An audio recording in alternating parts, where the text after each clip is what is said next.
샬롬, 반갑습니다. 꿈미부소장 백상원 목사입니다. 2025 꿈이 있는 미래 VBS 주제 강의를 지금부터 시작하도록 하겠습니다. 인생은 보이는 것만 보이는 숨은 그림 찾기입니다. 아무리 눈을 크게 뜨고 다시 봐도 보이는 것만 보이는 게 우리 인생인 것 같습니다. 제가 얼마 전에 흥미로운 작품을 보았습니다.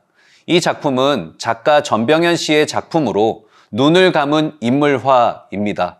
지난 5년 동안 작가분이 만났던 사람들의 눈을 감은 표정을 작품으로 담아냈습니다.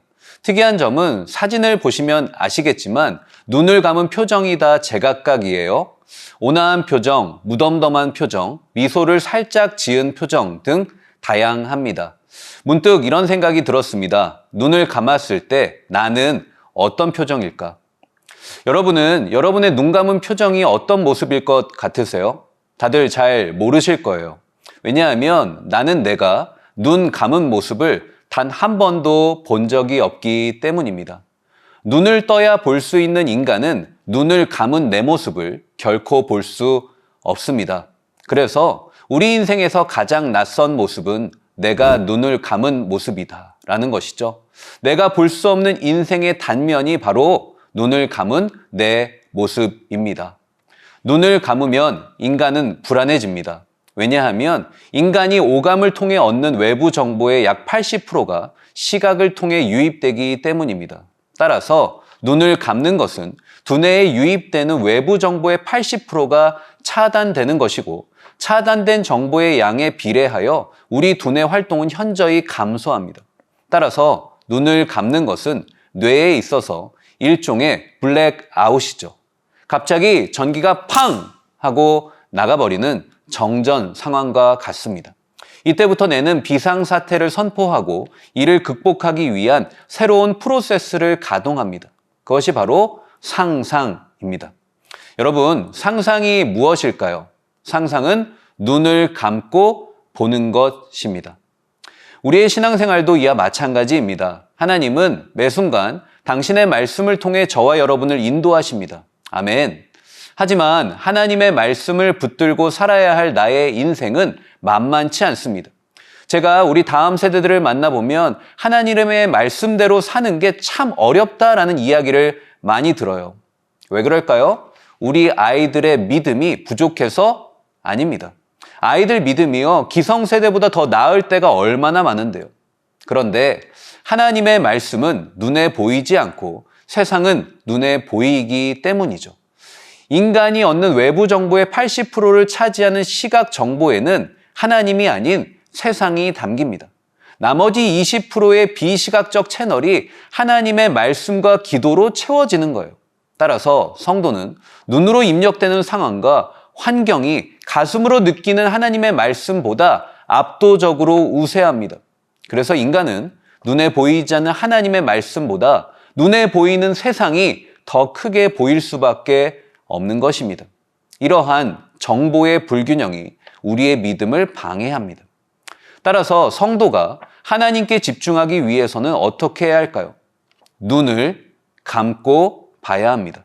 다시 한번요. 눈을 감고 봐야 합니다. 유입되는 정보의 80%를 독점하는 문제의 상황을 의도적으로 차단해야 합니다. 주신 말씀을 붙잡고 거룩한 상상력을 발휘해야 합니다. 우리 아이들은 이 부분이 많이 어려워요. 거룩한 상상력으로 20%에 불과한 비시각적 채널을 100%로 끌어올려 하나님의 말씀으로 채워야 합니다. 그러할 때 나의 믿음이 두뇌를 지배하여 믿음의 프로세스가 가동되는 것이죠. 눈에 보이지 않던 하나님이 보이기 시작합니다. 손에 잡히지 않던 하나님의 말씀이 내 손에 잡히기 시작합니다. 말씀이 내 인생 가운데 행하실 놀라운 역사가 내 영혼의 캔버스에 그려지기 시작합니다. 세상을 향해 눈을 감고 우리는 하나님을 향해 눈을 떠야 합니다. 문제 안에 갇힌 내가 문제 밖에 계신 주님의 일하심을 상상하는 것이죠.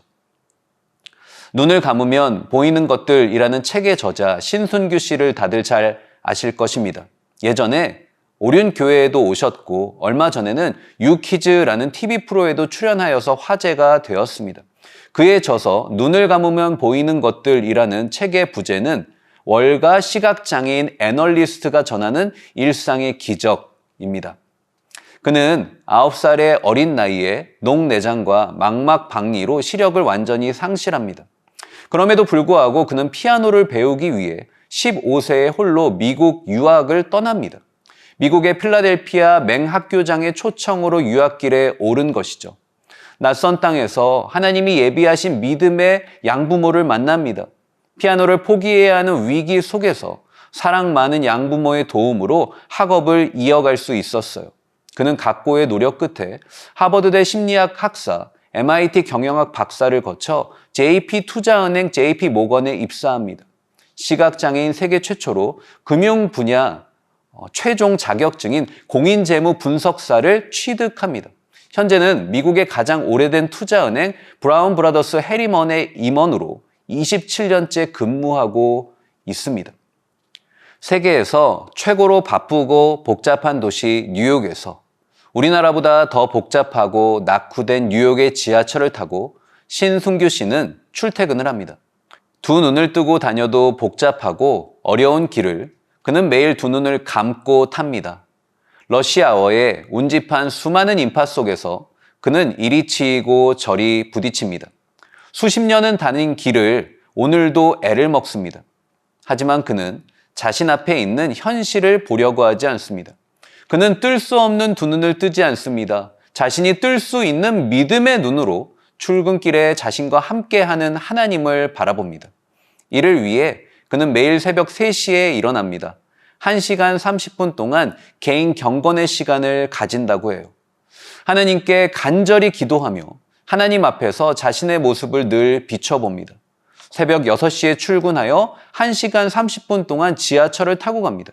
이때 그는 두 귀로 월스트리트 저널과 뉴욕 타임즈를 듣습니다.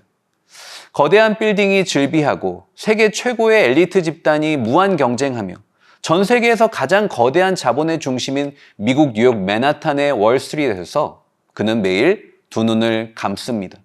자신의 피부색, 자신의 영어 실력 등을 보지 않고 오늘도 하나님이 나를 통해 일하실 것을 기대합니다. 그는 자신의 믿음의 크기만큼이나 힘차게 자신의 점자 키보드를 누릅니다. 어느 북 콘서트에서 사회자가 그에게 인생 키워드를 물었습니다. 그러자 그는 그 질문에 이렇게 대답합니다. 제 인생 키워드는 견고함입니다.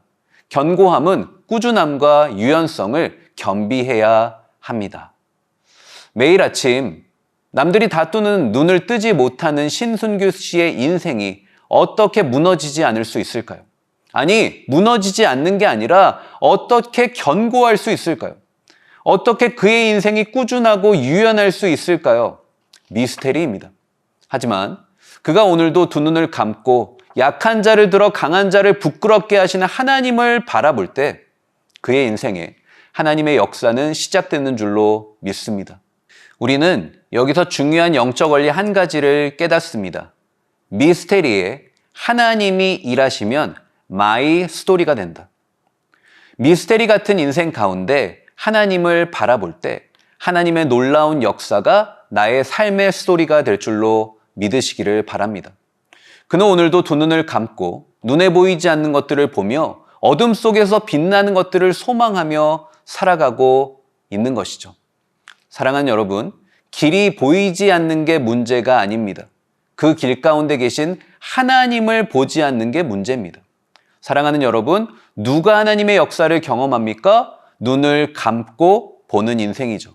문제를 향해, 환경을 향해, 조건을 향해 눈을 감고 눈에 보이지 않는 하나님을, 희미한 하나님의 음성을 믿음의 눈을 열어 바라보는 자, 그 사람이 하나님의 역사의 주인공이 될 줄로 믿습니다. 저는 이번 여름 우리의 다음 세대가 이러한 사람 되길 주님의 이름으로 축복합니다. 세상의 허탄한 것에 두 눈을 감고 복의 근원이신 하나님께 집중하는 믿음의 세대가 되기를 주님의 이름으로 간절히 소망합니다. 그래서 우리는 금년 여름에 아브라함의 스토리를 살펴보길 원합니다.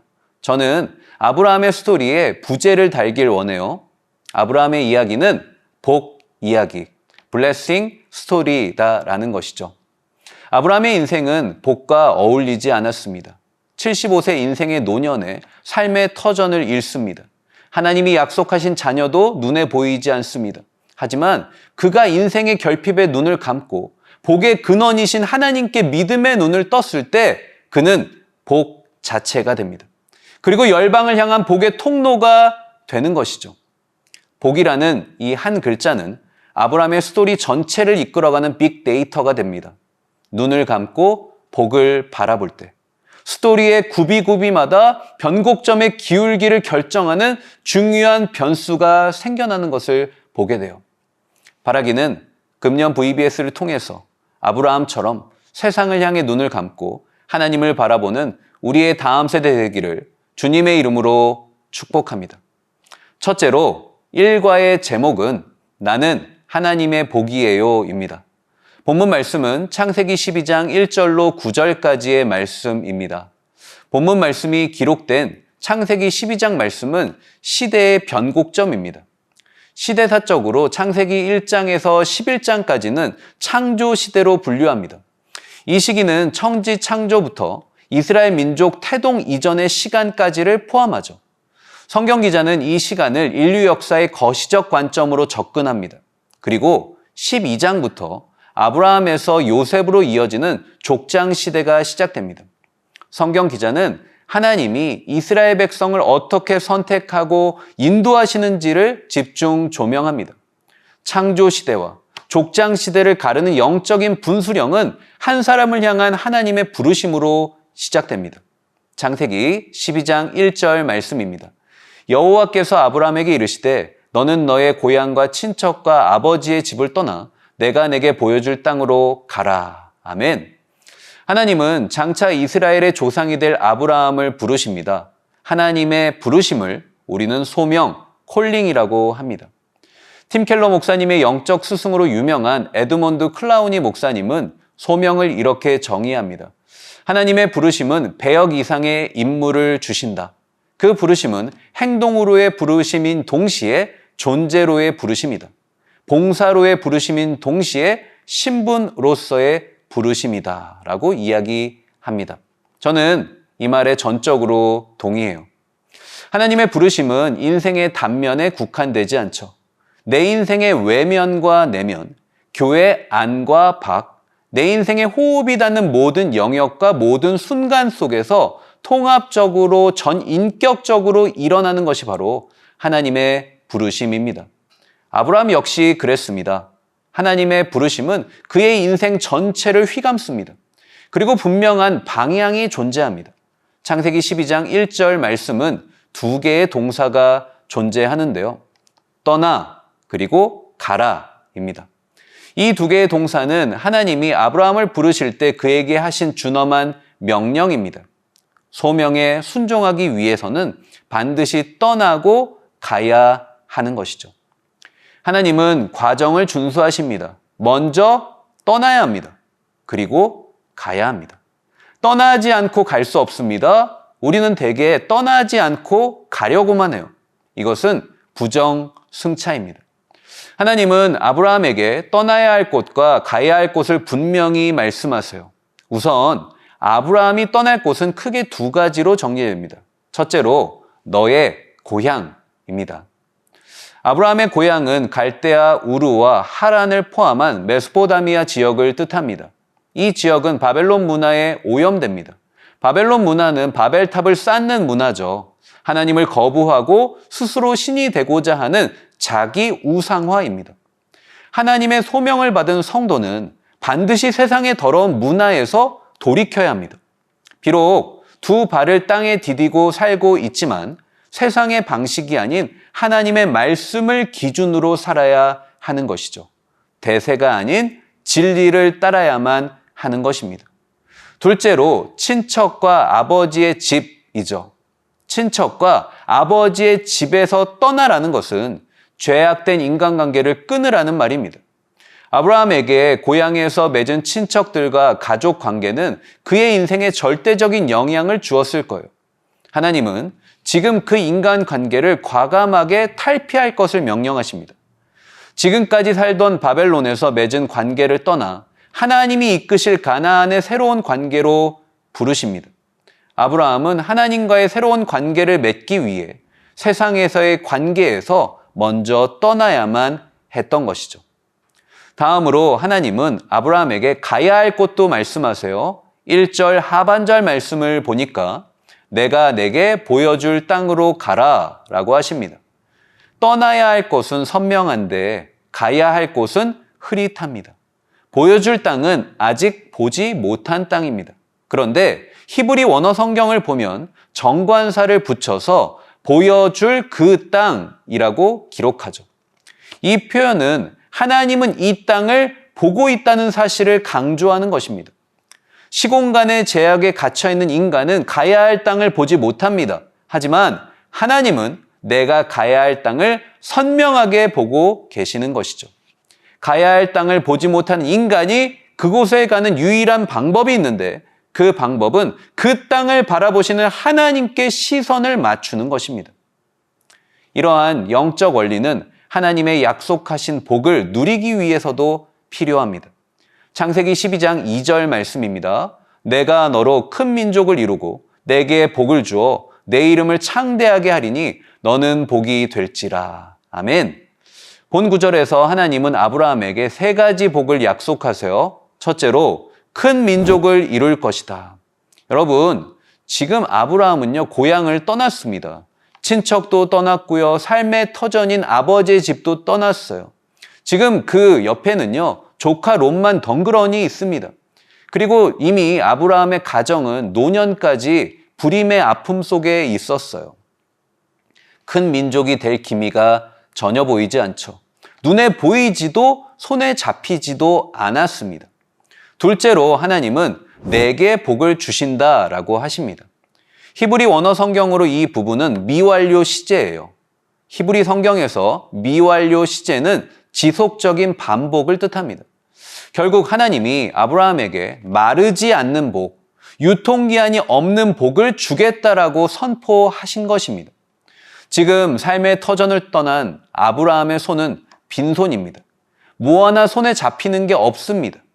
셋째로 하나님은 내 이름을 창대하게 하겠다라고 하십니다. 이때 당시 그의 이름은 아브람이었습니다. 하나님이 열국의 아비 아브라함으로 부르시기 전이었어요. 아브라함은 자신의 인생을 들여다볼 때 복과는 거리가 먼 인생이었어요. 하나님이 말씀하시는 복이 하나도 보이지가 않았습니다. 작은 조각 구름도 잡히지 않았습니다. 그런데 하나님은 그에게 2절 하반절에서 이렇게 말씀하시죠. 너는 복이 될지라. 원어적인 의미로 보면 너는 복 자체가 될지라가 됩니다. 여러분, 결핍투성이인 아브라함이 하나님이 약속하신 복을 누리고 자신이 복 그 자체가 되는 방법은 딱 하나입니다. 그것은 바로 자신을 향해 눈을 감고 복을 약속하신 하나님을 바라보는 것이죠. 아브라함은 눈을 뜨면 복이 보이질 않습니다. 불평거리, 걱정거리만 보입니다. 하지만 그가 눈을 감으면 하나님의 약속하신 복이 보입니다. 여기서 우리는 중요한 영적 진리를 깨닫습니다. 그것은 바로 복은 인간의 조건으로 결정되는 게 아니라는 것이죠. 복은 하나님의 존재를 인정할 때 누리는 것입니다. 복의 근원이신 하나님을 믿음의 눈으로 바라볼 때 아브라함은 자신이 그 복 자체임을 믿을 수가 있었습니다. 아브라함은 하나님의 부르신 앞에서 눈을 감고 바라봅니다. 눈에 보이는 현실을 보지 않고 눈에 보이지 않는 하나님을 바라봅니다. 고향과 친척과 가족을 떠나갔던 약속의 땅 가나안은 파라다이스가 아니었습니다. 젖과 꿀이 흐르지 않았습니다. 이미 좋은 곳은 가나안 원주민들이 자리를 잡고 있었습니다. 그에게 주어진 것은 척박한 곳뿐이었습니다. 그것마저도 원주민들에게 떠밀려 남방으로 남쪽으로 떠밀려 갑니다. 떠다니는 부표 같은 그의 심령은 하나님께 고정됩니다. 그는 제단을 쌓고 하나님께 예배합니다. 8절 하반절 말씀입니다. 그가 그곳에서 여호와께 제단을 쌓고 여호와의 이름을 부르더니. 아멘. 본 구절에서 부르다라는 동사는 하나님을 마음에 초대한다는 의미입니다. 아브라함은 매 순간 눈을 감고 보았습니다. 그는 하나님을 보았고 자기 자신을 보았습니다. 그러했을 때 자신이 밟는 모든 땅에서 하나님이 장차 허락하실 복을 소망할 수 있었습니다. 바라기는 이러한 아브라함의 믿음이 저와 여러분, 우리의 다음 세대의 믿음이 되기를 소망합니다. 다음으로 2과의 제목은 언제나 복 있는 사람답게 살아요입니다. 본문 말씀은 창세기 14장 14절로 24절의 말씀입니다. 아브라함에게 뜻밖의 소식이 도착합니다. 창세기 14장 14절 상반절 말씀입니다. 아브라함이 그의 조카가 사로잡혔음을 듣고. 본 구절에서 조카는 롯을 뜻합니다. 창세기 12장에서 아브라함이 갈대아 우르를 떠날 때 비록 힘들고 어려워도 옆에 있는 가족은 참 큰 힘이 되었죠. 하지만 애굽에서 가축과 은금이 풍성해지자 아브라함은 조카 롯과 재산 문제로 갈등을 빚습니다. 결국 조카 롯과 헤어집니다. 롯은 이후 소돔성에 정착합니다. 조카 롯이 전쟁 포로로 끌려갔다는 소식을 갑자기 듣게 된 것이죠. 아브라함의 마음이 어땠을까요? 자신과 함께 하다 재산 문제로 결별한 그를 선뜻 도와주고 싶지 않았을 수도 있었을 거예요. 창세기 14장 앞부분을 보시면 성경 최초로 국가 간의 연합전쟁이 기록됩니다. 이른바 가나안 남북 전쟁입니다. 가나안 북부의 메소포타미아 지역의 4개 국가와 가나안 남부 사해 지역의 5개 국가 간에 있었던 전쟁입니다. 전쟁의 발단은 조공 문제입니다. 가나안 남부 사해 지역의 5국가는 그동안 이 북방의 엘람 왕에게 무려 12년 동안 조공을 바쳤습니다. 그러던 어느 날 12년 동안 군말 없이 조공을 바치던 국가들이 거부합니다. 그러자 엘람 왕이 연합군을 이끌고 전쟁을 일으킨 것이죠. 북방 연합군은 가나안 땅으로 쳐들어와 북쪽에서부터 남쪽까지 쑥대밭으로 만들고 수많은 전리품과 노예를 끌고 단까지 이동합니다. 이에 아브라함은 롯이 잡혔다는 소식을 듣고 사병 318명을 거느리고 200km나 떨어진 단까지 단숨에 달려갑니다. 기습 공격을 감행하고 이에 성공하여서 결국 아브라함은 빼앗긴 모든 것을 되찾습니다. 이 사건을 통해 아브라함은 가나안을 구한 영웅으로 족장시대의 무대에 당당히 등장하죠. 사람들이 그를 칭송합니다. 아브라함의 이름이 창대케 됩니다. 하나님이 창세기 12장에서 말씀하신 복이 그의 삶 가운데 펼쳐지기 시작합니다. 대개 사람들은 복을 받으면 교만해집니다. 그래도 복을 받은 게 내가 잘해서 그런 거라고 착각합니다. 그래서 안타깝게도 복을 받고 더 크게 망합니다. 받은 복 때문에 결국 망합니다.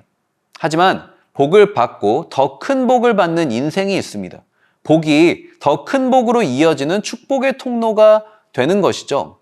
그들은 복이 아닌 복의 근원이신 하나님께 집중합니다. 아브라함이 그런 인생이었습니다. 그는 눈앞의 이익에 두 눈을 감습니다.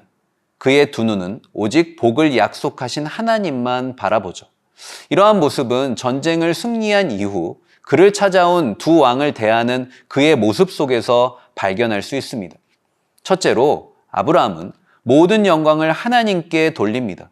창세기 14장 18절 말씀이에요. 살레망 멜기세덱이 떡과 포도주를 가지고 나왔으니 그는 지극히 높으신 하나님의 제사장이었더라. 아멘.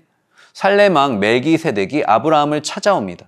멜기세덱은 의의 왕이라는 의미를 가집니다. 또한 그는 왕일 뿐 아니라 지극히 높으신 하나님의 제사장이었어요.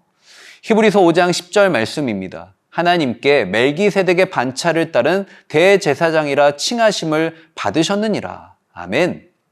히브리서 기자는 멜기세덱이 영원한 대제사장이며 성육신하신 하나님의 아들 예수 그리스도를 예표한다고 기록합니다.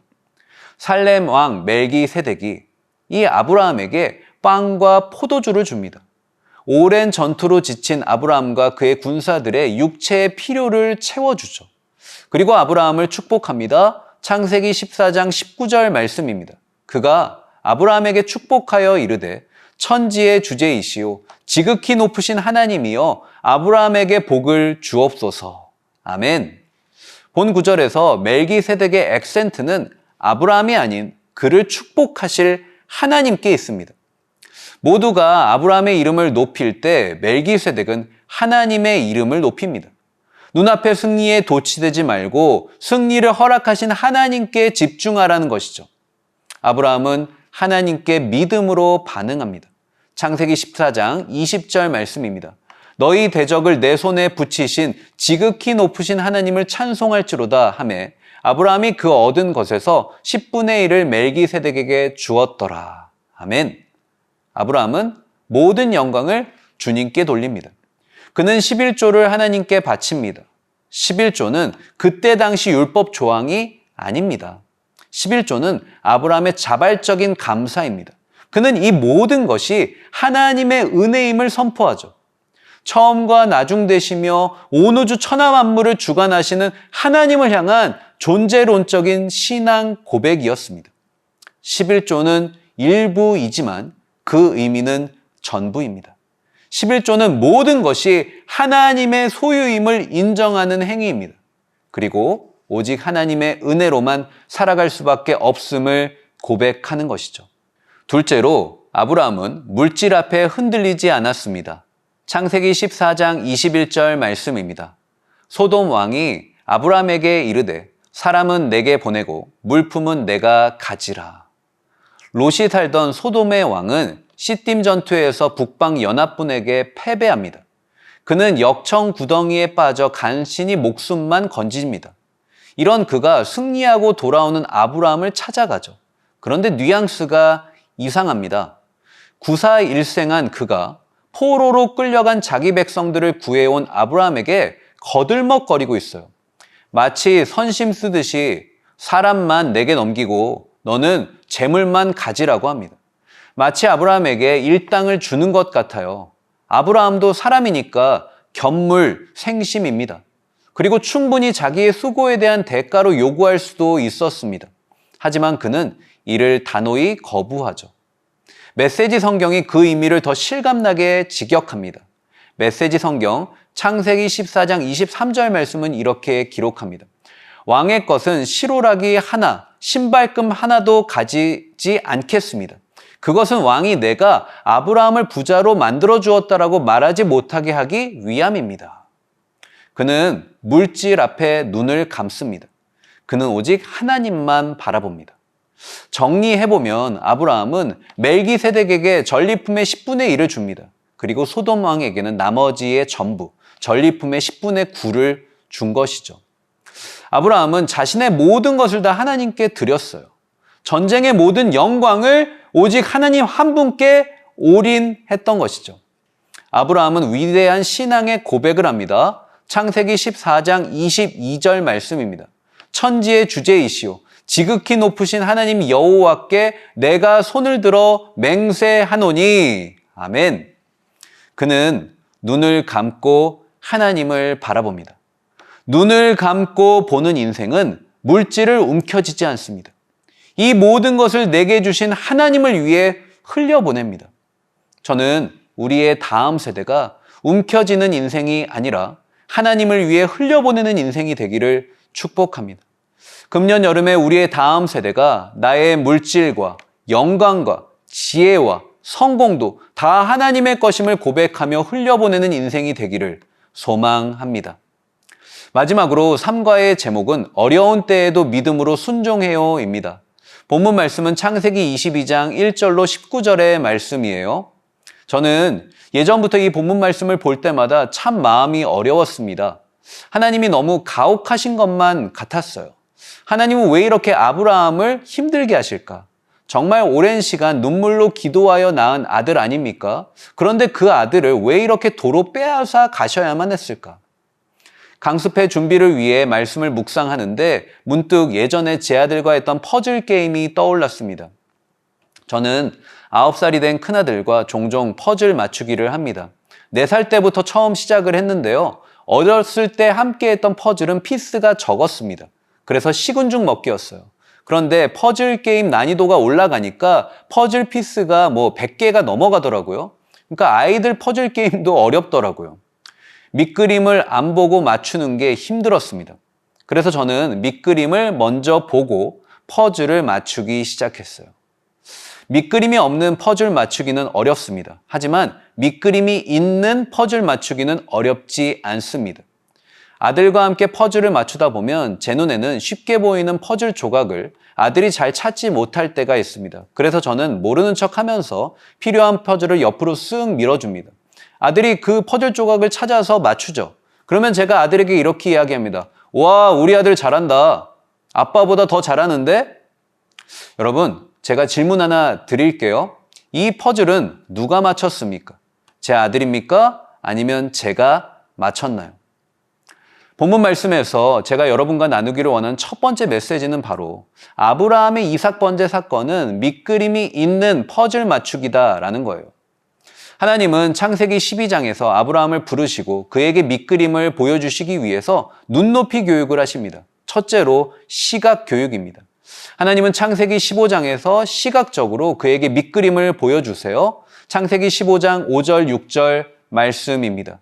그를 이끌고 밖으로 나가 이르시되 하늘을 우러러 무뼈를 셀 수 있나 보라. 또 그에게 이르시되 내 자손이 이와 같으리라. 아브라함이 여호와를 믿으니 여호와께서 이를 그의 의로 여기시고. 아멘.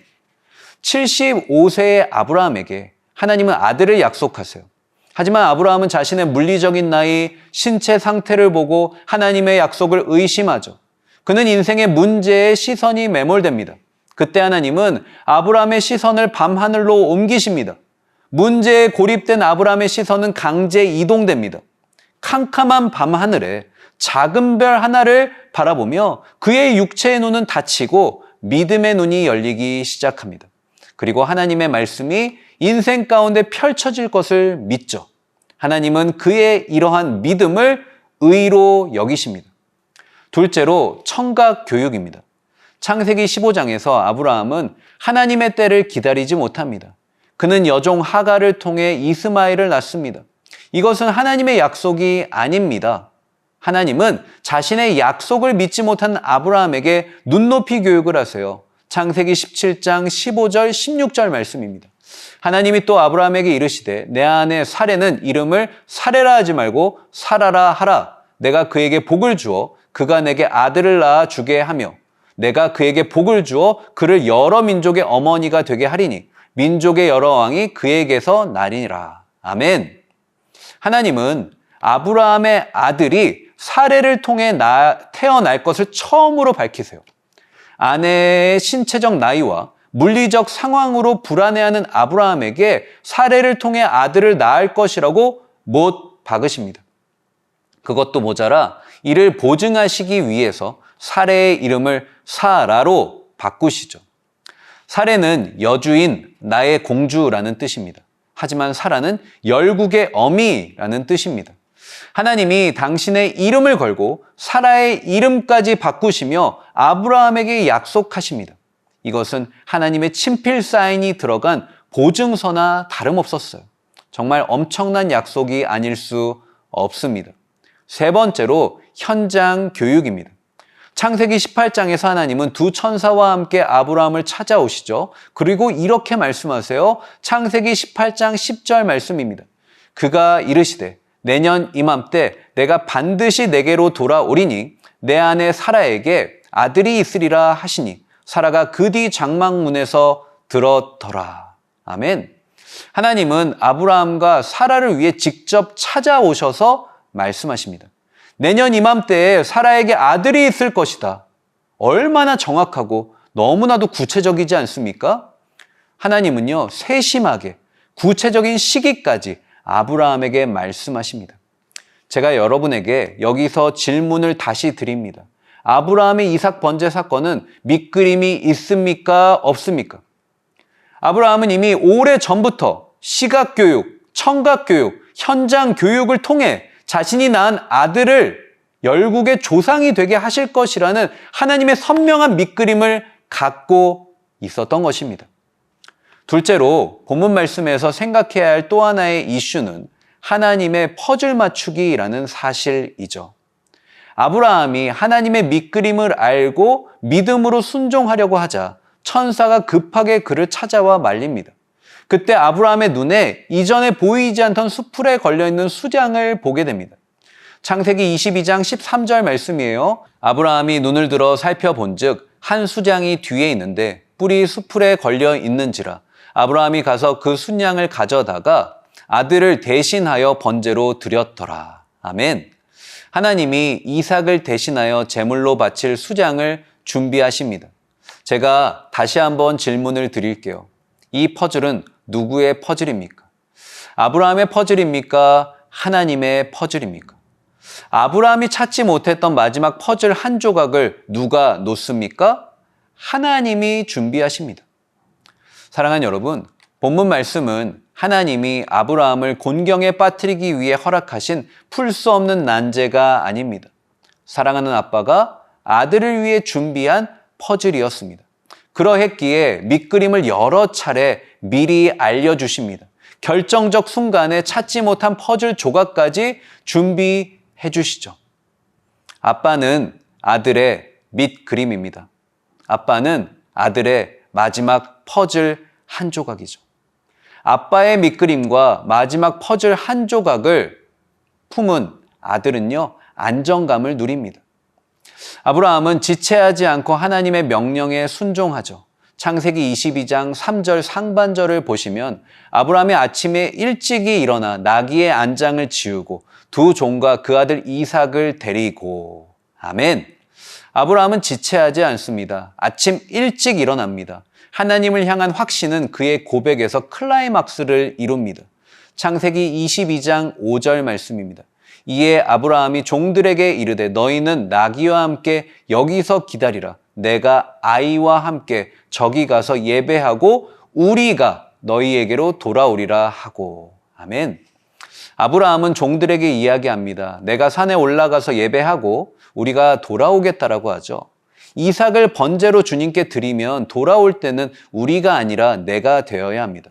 하지만 그는 하나님의 밑그림을 믿었어요. 반드시 아브라함의 아들 이삭을 통해서 저 하늘의 무별과 같이 많은 자손을 허락하실 거라고 확신했어요.